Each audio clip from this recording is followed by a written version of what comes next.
الله أكبر.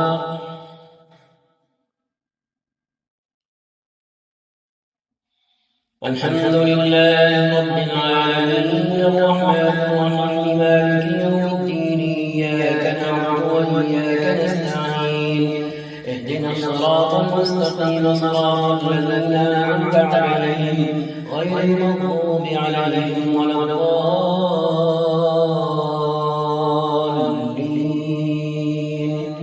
آمين. قد سمع الله قول التي تجادلك في زوجها وتشتكي إلى الله والله يسمع تحاوركما إن الله سميع بصير. الذين يظاهرون منكم من نسائهم ما هن أمهاتهم إن أمهاتهم إلا اللائي ولدنهم وإنهم ليقولون منكرا من القول وزورا وإن الله لعفو غفور. والذين يظاهرون من نسائهم ثم يعودون لما قالوا فتحرير رقبة من قبل أن يتماسا ذلكم توعظون به والله بما تعملون خبير. فمن لم يجد فصيام شهرين متتابعين من قبل أن يتماسا فمن لم يستطع فإطعام 60 مسكينا ذلك لتؤمنوا بالله ورسوله وتلك حدود الله وللكافرين عذاب أليم. إن الذين يحادون الله ورسوله كبتوا كما كبت الذين من قبلهم وقد أنزلنا آيات بينات وللكافرين عذاب مهين. يوم يبعثهم الله جميعا فينبئهم بما عملوا أحصاه الله ونسوه والله على كل شيء شهيد. ألم تر أن الله يعلم ما في السماوات وما في الأرض ما يكون من نجوى 3 إلا هو رابعهم ولا 5 إلا هو سادسهم ولا أدنى من ذلك ولا أكثر إلا هو معهم أينما كانوا ثم ينبئهم بما عملوا يوم القيامة إن الله بكل شيء عليم. ألم تر إلى الذين نهوا عن النجوى ثم يعودون لما نهوا عنه ويتناجون بالإثم والعدوان ومعصية الرسول وإذا جاءوك حيوك بما لم يحيك به الله ويقولون في أنفسهم لولا يعذبنا الله بما نقول حسبهم جهنم يصلونها فبئس المصير. يا أيها الذين آمنوا إذا تناجيتم فلا تتناجوا بالإثم والعدوان ومعصية الرسول وتناجوا بالبر والتقوى واتقوا الله الذي إليه تحشرون. إنما النجوى من الشيطان ليحزن الذين آمنوا وليس بضارهم شيئا إلا بإذن الله وعلى الله فليتوكل المؤمنون. يا أيها الذين آمنوا إذا قيل لكم تفسحوا في المجالس فافسحوا يفسح الله لكم وإذا قيل انشزوا فانشزوا يرفع الله الذين آمنوا منكم والذين أوتوا العلم درجات والله بما تعملون خبير. يا أيها الذين آمنوا إذا ناجيتم الرسول فقدموا بين يدي نجواكم صدقة ذلك خير لكم وأطهر فإن لم تجدوا فإن الله غفور رحيم. أأشفقتم أن تقدموا بين يدي نجواكم صدقات فإذ لم تفعلوا وتاب الله عليكم فأقيموا الصلاة وآتوا الزكاة وأطيعوا الله ورسوله والله خبير بما تعملون. ألم تر إلى الذين تولوا قوما غضب الله عليهم ما هم منكم ولا منهم ويحلفون على الكذب وهم يعلمون أعد الله لهم عذابا شديدا إنهم ساء ما كانوا يعملون. اتخذوا أيمانهم جنة فصدوا عن سبيل الله فلهم عذاب مهين لن تغني عنهم أموالهم ولا أولادهم من الله شيئا أولئك أصحاب النار هم فيها خالدون. يوم يبعثهم الله جميعا فيحلفون له كما يحلفون لكم ويحسبون أنهم على شيء ألا إنهم هم الكاذبون. استحوذ عليهم الشيطان فأنساهم ذكر الله أولئك حزب الشيطان ألا إن حزب الشيطان هم الخاسرون. إن الذين يحادون الله ورسوله أولئك في الأذلين كتب الله لأغلبن أنا ورسلي إن الله قوي عزيز. لا تجد قوما يؤمنون بالله واليوم الآخر يوادون من حاد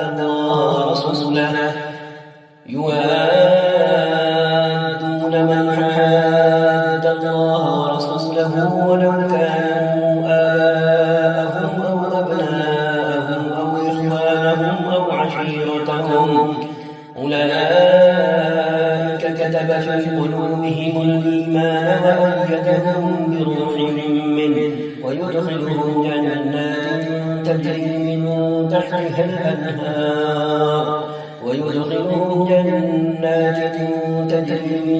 تحتها الأنهار خالدين فيها رضي الله عنهم ورضوا عنه أولئك حزب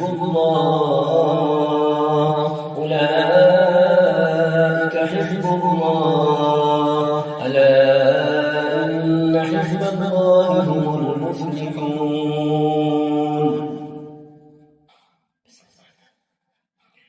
سبح لله ما في السماوات وما في الأرض وهو العزيز الحكيم.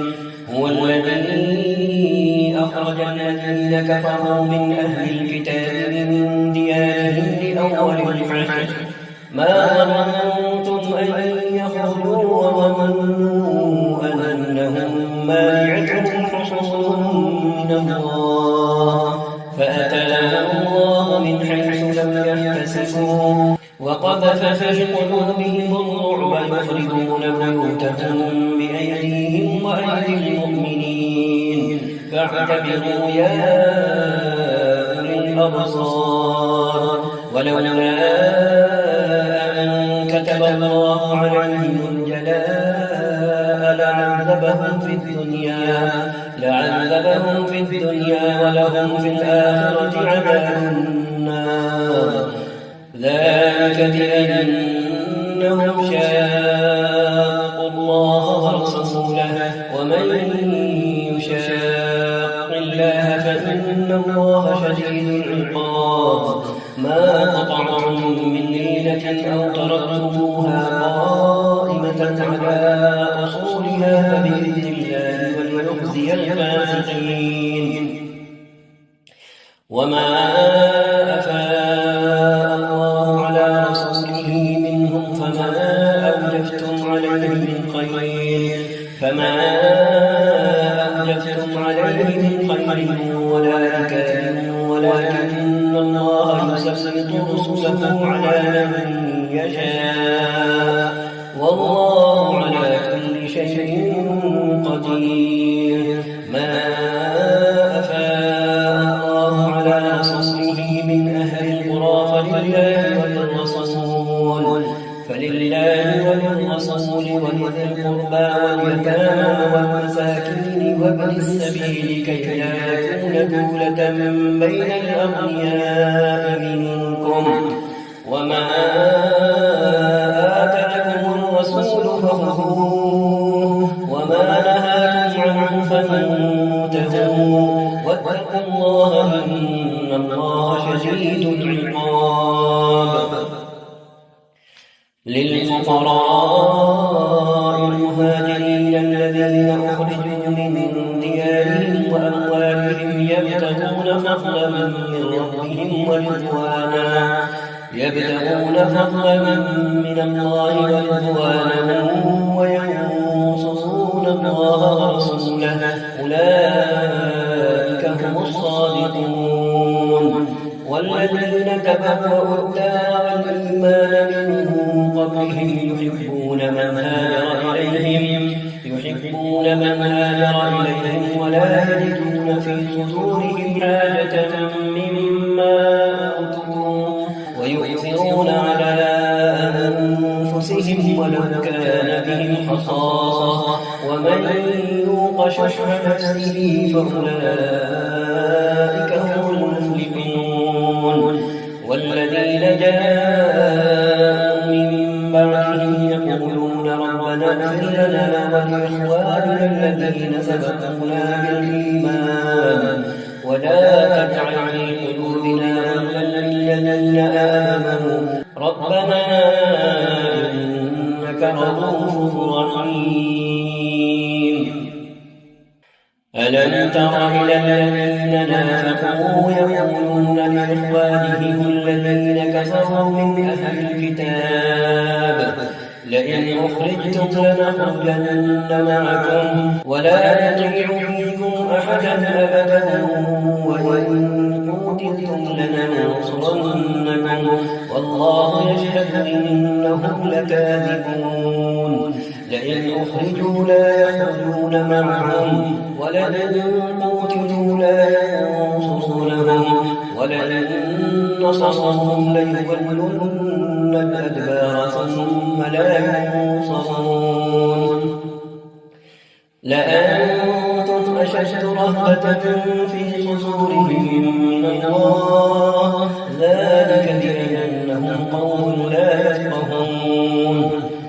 لا يقاتلونكم جميعا إلا في قرى محصنة أو من وراء جدر بأسهم بينهم شديد تحسبهم جميعا وقلوبهم شتى ذلك بأنهم قوم لا يعقلون. كمثل الذين من قبلهم قريبا ذاقوا وبال أمرهم ولهم عذاب أليم. كمثل الشيطان إذ قال للإنسان اكفر فلما كفر قال إني بريء منك إني أخاف الله رب العالمين. فكان عاقبتهما أنهما في النار خالدين فيها وذلك جزاء الظالمين. يا أيها الذين آمنوا اتقوا الله ولتنظر نفس ما قدمت لغد واتقوا الله إن الله خبير بما تعملون. ولا تكونوا كالذين نسوا الله فأنساهم أنفسهم أولئك هم الفاسقون. لا يستوي أصحاب النار وأصحاب الجنة أصحاب الجنة هم الفائزون. لو أنزلنا هذا القرآن على جبل لرأيته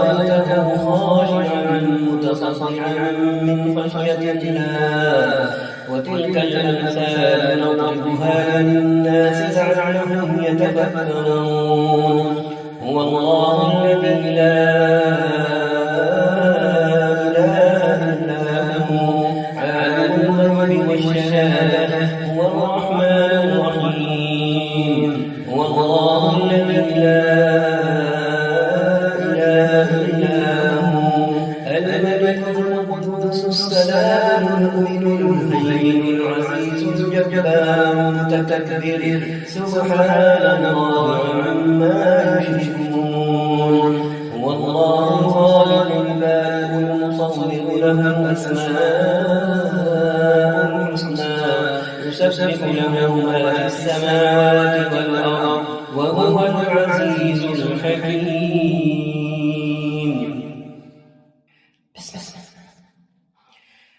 يا أيها الذين آمنوا لا تتخذوا عدوي وعدوكم أولياء تلقون إليهم بالمودة وقد كفروا بما جاءكم من الحق يخرجون الرسول وإياكم أن تؤمنوا بالله ربكم إن كنتم خرجتم جهادا في سبيلي وابتغاء مرضاتي تسرون إليهم بالمودة وأنا أعلم بما أخفيتم وما أعلنتم ومن يفعله منكم فقد ضل سواء السبيل. إن يثقفوكم يكونوا لكم أعداء ويبسطوا إليكم أيديهم وألسنتهم بالسوء وودوا لو تكفرون لن تنفعكم أرحامكم ولا أولادكم يوم القيامة يفصل بينكم والله بما تعملون بصير. قد كانت لكم أسوة حسنة في إبراهيم والذين معه إذ قالوا لقومهم إنا براء منكم ومما تعبدون من دون الله كفرنا بكم وبدا بيننا وبينكم العداوة والبغضاء أبدا حتى تؤمنوا بالله وحده إلا قول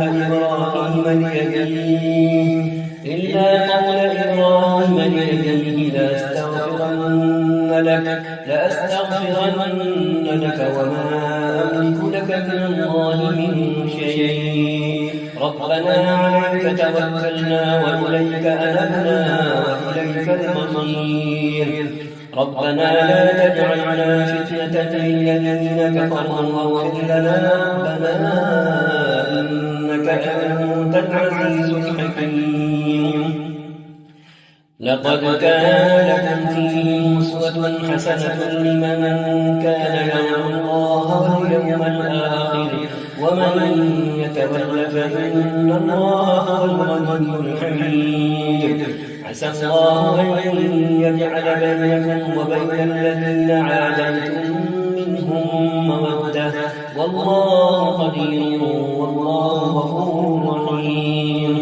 لا ينهاكم الله عن الذين لم يقاتلوكم في الدين ولم يخرجوكم من دياركم أن تبروهم وتقسطوا إليهم إن الله يحب المقسطين.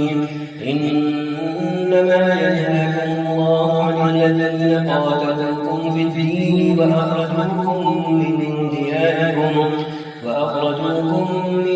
دياركم وظاهروا على إخراجكم أن تولوهم ومن يتولهم فأولئك هم الظالمون.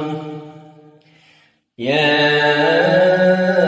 أيها الذين آمنوا إذا جاءكم المؤمنات مهاجرات فامتحنوهن الله أعلم بإيمانهن فإن علمتموهن مؤمنات فلا ترجعوهن إلى الكفار لا هن حل لهم ولا هم يحلون لهم وآتوهم ما أنفقوا ولا جناح عليكم أن تنكحوهن إذا آتيتموهن أجورهن ولا تمسكوا بعصم الكبائر واسألوا ما أنفقتم وليسألوا ما أنفقوا ذلكم حكم الله يحكم بينكم والله عليم حكيم.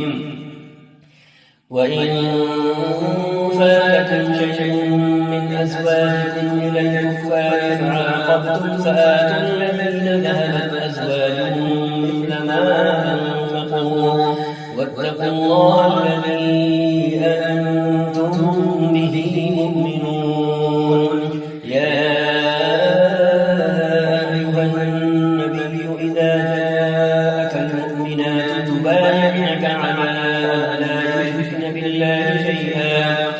يبايعنك على أن لا يشركن بالله شيئا ولا يسرقن ولا يزنين ولا يقتلن أولادهن ولا يأتين ببهتان يفترينه بين أيديهن وأرجلهن ولا يعصينك في معروف فبايعهن واستغفر لهن الله إن الله غفور رحيم. يا أيها الذين آمنوا لا تتولوا قوما غضب الله عليهم قد يئسوا من الآخرة كما يئس الكفار من أصحاب القبور.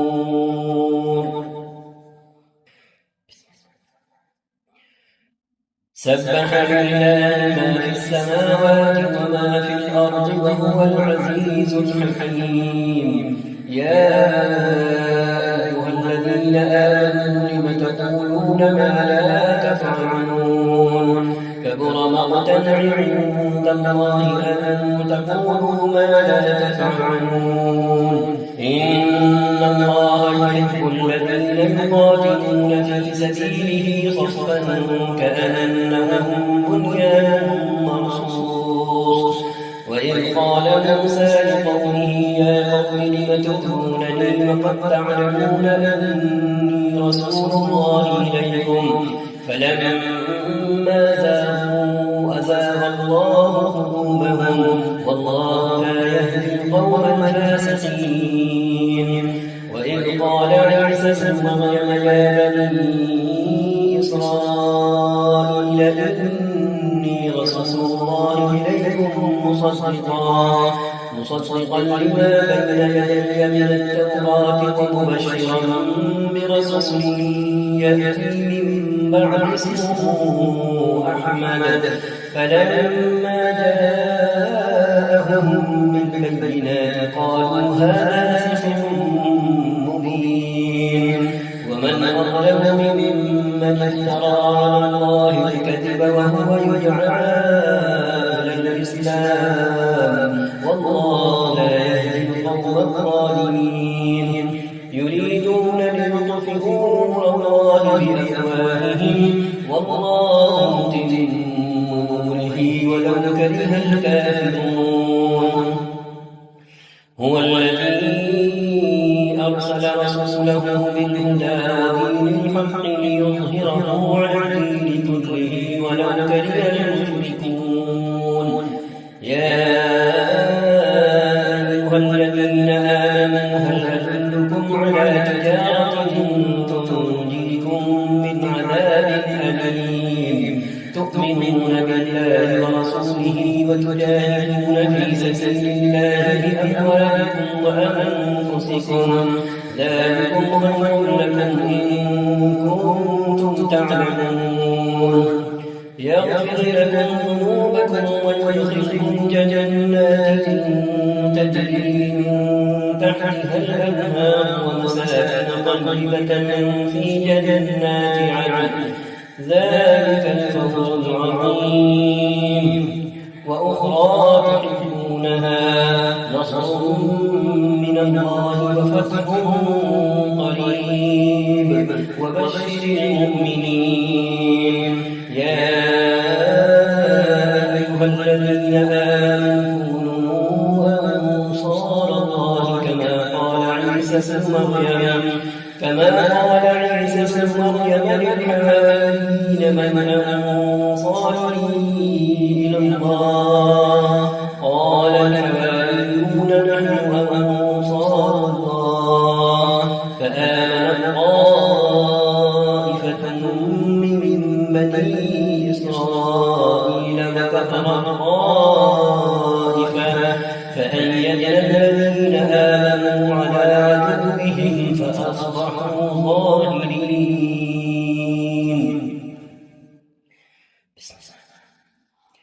يسبح لله ما في السماوات وما في الأرض الملك القدوس العزيز الحكيم.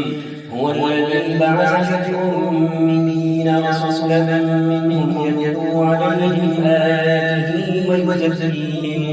ويزكيهم ويعلمهم الكتاب والحكمة وإن كانوا من قبل لفي ضلال مبين. وآخرين منهم لما يلحق بهم وهو العزيز الحكيم. ذلك فضل الله يؤتيه من يشاء والله ذو الفضل العظيم. مثل الذين حملوا التوراة ثم لم يحملوها كمثل الحمار يحمل أسفارا بئس مثل القوم الذين كذبوا بآيات الله والله لا يهدي القوم الظالمين.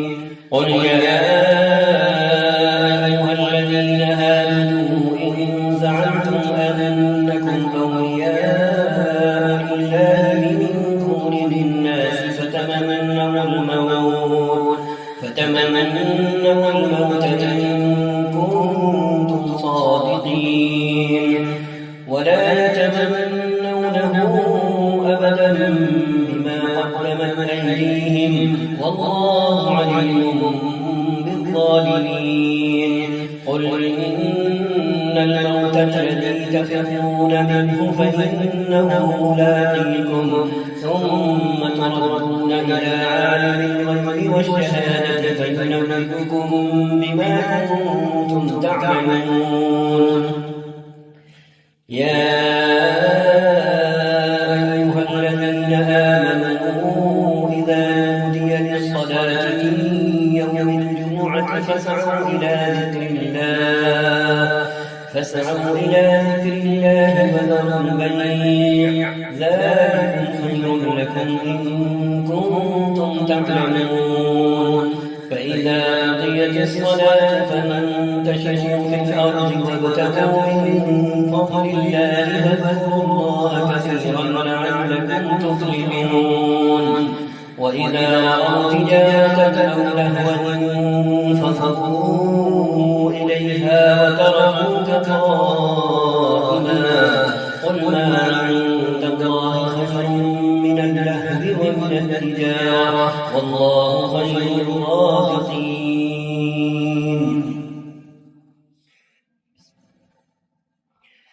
إذا جاءك المنافقون قالوا نشهد إنك لرسول الله والله يعلم إنك لرسوله والله يشهد إن المنافقين لكاذبون. اتخذوا أيمانهم جنة فصدوا عن سبيل الله إنهم ساء ما كانوا يعملون. ذلك بأنهم آمنوا ثم كفروا فطبع على قلوبهم فهم لا يفقهون. وإذا رأيتهم تعجبك أجسامهم وإن يقولوا تسمع لقولهم كأنهم خشب مسندة يحسبون كل صيحة عليهم هم العدو فاحذرهم قاتلهم الله أنى يؤفكون. وإذا قيل لهم تعالوا يستغفر يستغفر لكم رسول الله لووا رؤوسهم ورأيتهم يصدون وهم مستكبرون سواء عليهم أستغفرت لهم أم لم تستغفر لهم لن يغفر الله لهم إن الله لا يهدي القوم الفاسقين هم الذين يقولون لا تنفقوا على من عند رسول الله حتى ينفضوا ولله خزائن السماوات والأرض ولكن المنافقين لا يفقهون يقولون لئن رجعنا إلى المدينة ليخرجن الأعز منها الأذل ولله العزة ولرسوله وللمؤمنين ولكن المنافقين لا يعلمون يا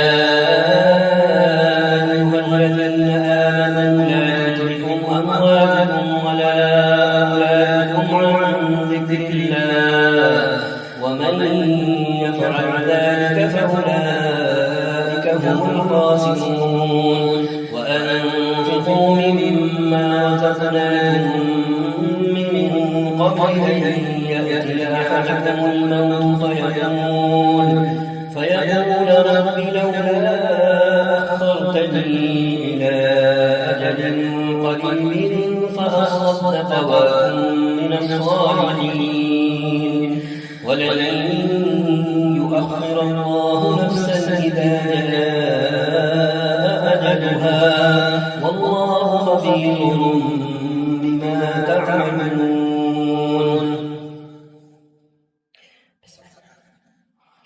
يسبح لله ما في السماوات وما في الأرض له الملك وله الحمد وهو على كل شيء قدير هو الذي خلقكم فمنكم كافر ومنكم مؤمن والله بما تعملون بصير خلق السماوات والأرض بالحق وصوركم فأحسن صوركم وإليه المصير يعلم ما في السماوات والأرض ويعلم ما تسرون وما تعلنون والله عليم بذات الصدور يعلم ما في السماوات والأرض ويعلم ما تسرون وما تعلنون والله عليم بذات الصدور ألم يأتكم نبأ الذين كفروا من قبل فذاقوا وبال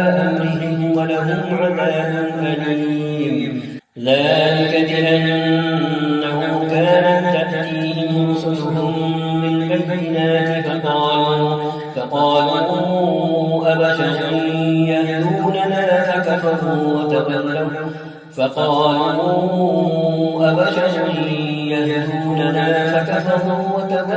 واستغنى الله والله غني حميد زعم الذين كفروا أن لن يبعثوا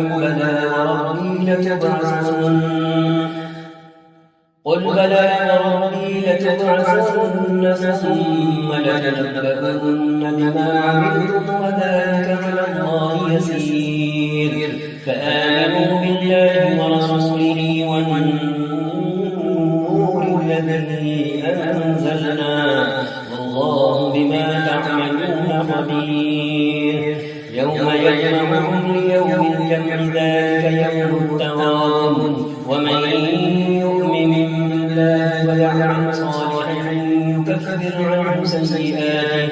يكفر عنه سيئاته ويدخله جنات تجري من تحتها الأنهار خالدين فيها أبدا ذلك الفوز العظيم والذين كفروا وكذبوا بآياتنا أولئك أصحاب النار خالدين فيها وبئس المصير ما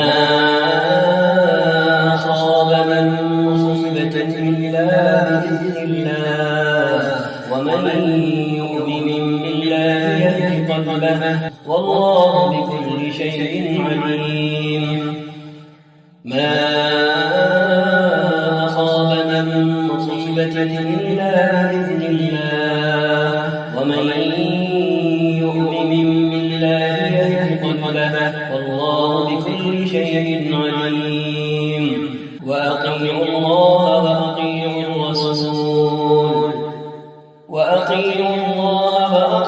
الرسول فإن توليتم فإنما على رسولنا البلاغ المبين.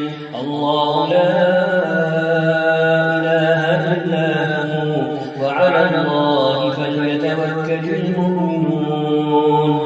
يا أيها الذين آمنوا إن من أزواجكم وأولادكم عدوا لكم فاحذروهم وإن تعفوا وتصفحوا وتغفروا فإن الله غفور رحيم.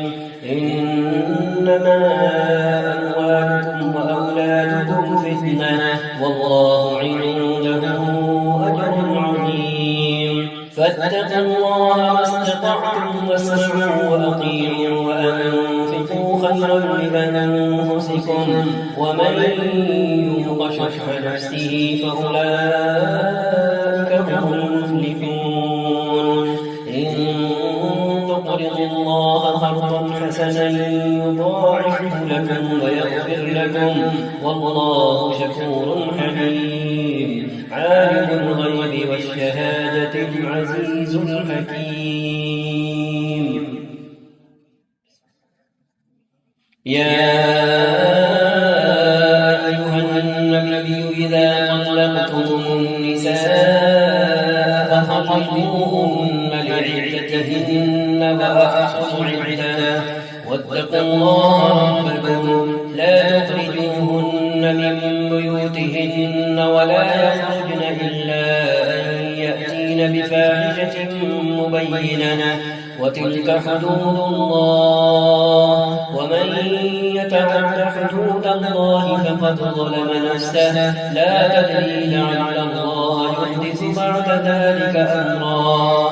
فإذا بلغن أجلهن فأمسكوهن بمعروف أو فارقوهن بمعروف وأشهدوا ذوي عدل منكم وأقيموا الشهادة لله ذلكم يوعظ به من كان يؤمن بالله واليوم الآخر ومن يتق الله يجعل له مخرجا ويرزقه من حيث لا يحتسب ومن يتوكل على الله فهو حسبه إن الله بالغ أمره قد جعل الله لكل شيء قدرا. واللائي يئسن من المحيض من نسائكم إن ارتبتم فعدتهن ثلاثة أشهر واللائي لم يحضن وأولاة الأحمال أجلهن أن يضعن حملهن ومن يتق الله يجعل له من أمره يسرا. ذلك أمر الله أنزله إليكم ومن يتق الله يكفر عنه سيئاته ويعظم له أجرا. أسكنوهن من حيث سكنتم من وجدكم ولا تضاروهن لتضيقوا عليهن وإن كن أولاد حمل فأنفقوا عليهن حتى يضعن حملهن فإن أرضعن لكم فآتوهن أجورهن وأتمروا بينكم بمعروف وإن تعاسرتم فسترضع له أخرى لينفق ذو سعة من سعته ومن قدر عليه رزقه فلينفق مما آتاه الله لا يكلف الله نفسا إلا ما آتاها سيجعل الله بعد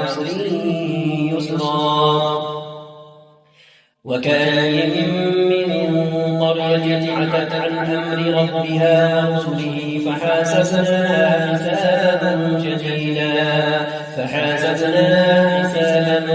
شديدا وعذبناها عذابا نكرا فذاقت وبال أمرها وكان عاقبة أمرها خسرا أعد الله لهم عذابا شديدا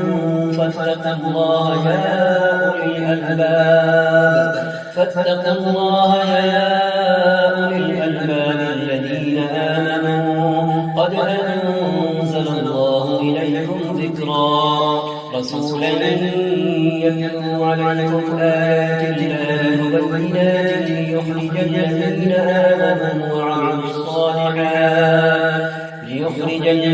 آمنوا وعملوا الصالحات من الظلمات إلى النور ومن يؤمن بالله ويعمل صالحا يدخله جنات تجري من تحتها الأنهار خالدين فيها أبدا قد أحسن الله له رزقا الله الذي خلق 7 سماوات ومن الأرض مثلهن يتنزل الأمر بينهن لتعلموا أن الله على كل شيء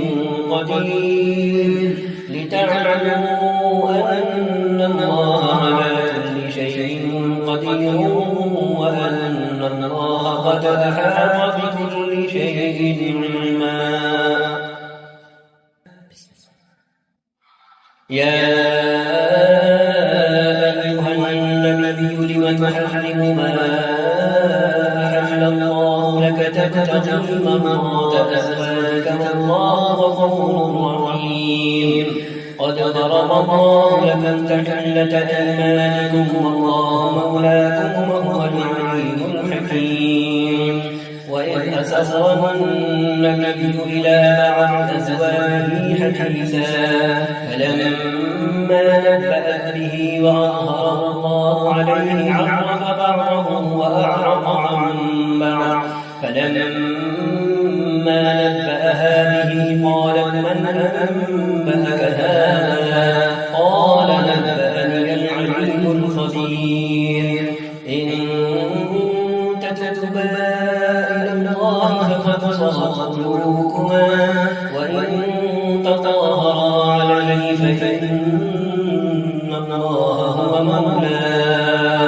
فإن الله هو مولاه وجبريل وصالح المؤمنين والملائكة بعد ذلك ظهير عسى ربه إن طلقكن أن يبدله أزواجا خيرا منكن مسلمات مؤمنات قانتات تائبات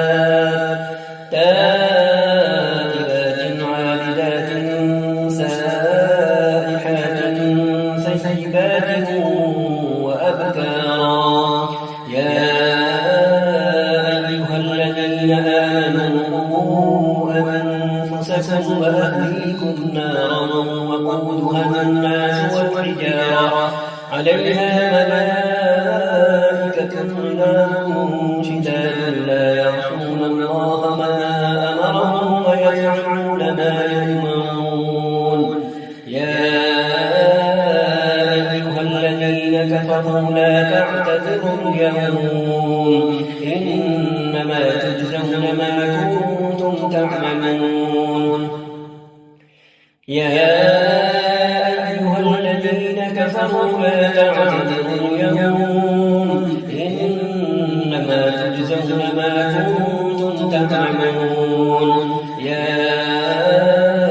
أيها الذين آمنوا توبوا إلى الله توبة نصوحا عسى ربكم أن يكفر عنكم سيئاتكم ويدخلكم جنات تجري من تحتها الأنهار يوم لا يخزي الله النبي والذين آمنوا معه نورهم يسعى بين أيديهم وبأيمانهم يقولون ربنا أتمم لنا نورنا واغفر لنا إنك على كل شيء قدير. يا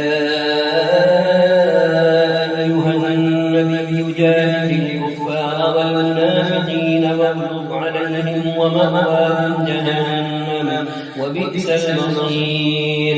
ضرب الله مثلا للذين كفروا امرأة نوح وامرأة لوط كانتا تحت عبدين من عبادنا صالحين فخانتاهما فلم يغنيا عنهما من الله شيئا وقيل ادخلا النار مع الداخلين. وضرب الله مثلا للذين آمنوا امرأة فرعون إذ قالت رب ابن لي عندك بيتا في الجنة ونجني من فرعون وعمله ونجني من القوم الظالمين. ومريم ابنة عمران التي أحصنت فرجها فنفخنا فيه من روحنا وصدقت بكلمات ربها وكتبه وكانت من القانتين.